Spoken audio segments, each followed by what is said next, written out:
good morning. Piprito tayo ng ano, mayroong yung manok ko, may bugok 3. Nilaga ko na siya. Pero yung isa hindi bugok po mga kaibigan kasi ito ay may sisiw. Kawawa nga eh. Mga Texas pa naman to. Pero ito, ano talaga to?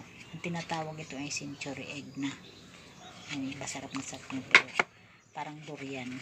Pag nakikiamoy ka lang, sama ng amoy. Pero pag kumain ka na, wala ng amoy.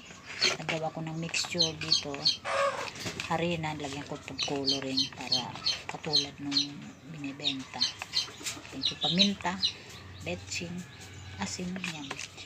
Pero ito pinagulong-gulong ko na sa harina para dumikit siya dito. Yan. Parang ganyan. Parang ganyan.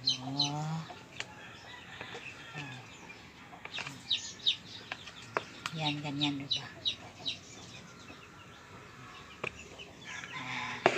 Para piprituhin na lang natin ito.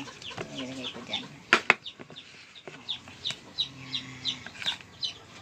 Yan. Kailangan kasi may harina yan para dikitan siya ng ano. Okay, thank you.